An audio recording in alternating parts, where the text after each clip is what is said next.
ঐতিহাসিক বদর যুদ্ধের ইতিহাস। মদিনা থেকে প্রায় ৭০০ মাইল দূরে অবস্থিত একটি কূপের নাম বদর। সেখানে এ কূপের নামে বদর নামে একটি গ্রামও রয়েছে। ঐতিহাসিক বদর যুদ্ধ এই স্থানেই সংগঠিত হয়। বদর যুদ্ধ যখন সংগঠিত হয় তখন রমজান মাস ছিল। দিনটি ছিল ১৭ রমজান, দ্বিতীয় হিজরি।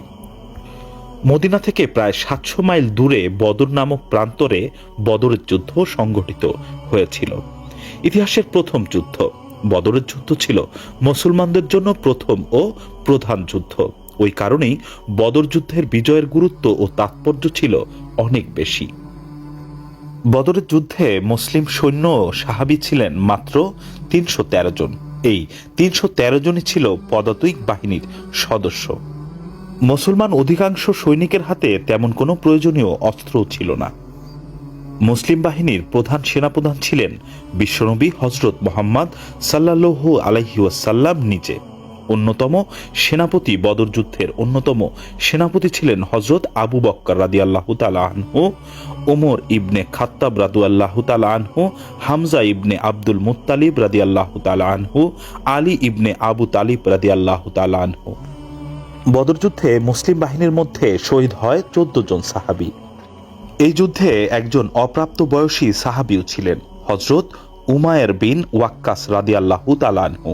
সে অপ্রাপ্ত বয়স্ক ছিল বলে হযরত মুহাম্মদ সাল্লাল্লাহু আলাইহি ওয়াসাল্লাম তাকে বদর যুদ্ধে অংশগ্রহণ করতে নিষেধ করেছিলেন। সে সাহাবী চিৎকার দিয়ে কেঁদে উঠেছিলেন।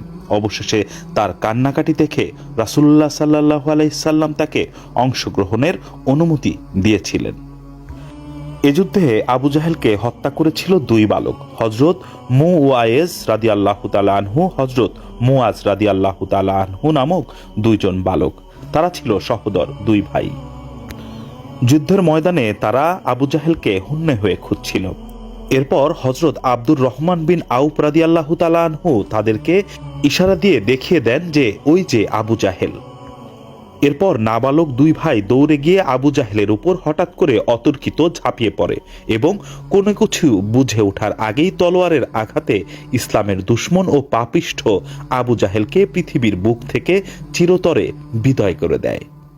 এই বদর যুদ্ধের ফলে ইসলামের ইতিহাসে বদরের যুদ্ধ সুদূর প্রসারী প্রভাব সৃষ্টি হয়। এ যুদ্ধ জয়ের ফলে বিশ্বনেতা হিসেবে মুহাম্মদ সাল্লাল্লাহু আলাইহি ওয়াসাল্লামের কর্তৃত্ব বহুলাংশে বৃদ্ধি পায়। ফলে মদিনার নতুন রাষ্ট্রকে অন্যান্য আরব গোত্রগুলি মুসলিমদেরকে নতুন শক্তি হিসেবে দেখতে শুরু করে। বদরের যুদ্ধের পর নতুন রাষ্ট্র মদিনার শক্তি বৃদ্ধির পাশাপাশি অনেকেই ইসলামের সুশীতল ছায়াতলে আশ্রয় গ্রহণ করে। মুসলিম উম্মার কাছে বদরের যুদ্ধ অংশগ্রহী সাহাবাগণ অনেক সম্মান ও মর্যাদার অধিকারী।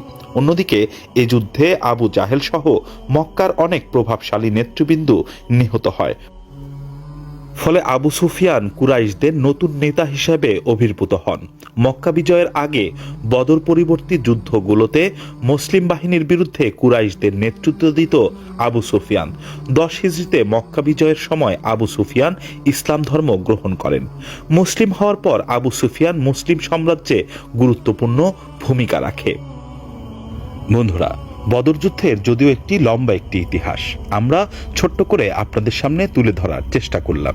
কমেন্টসে আপনাদের মন্তব্য জানাতে ভুলবেন না যেন।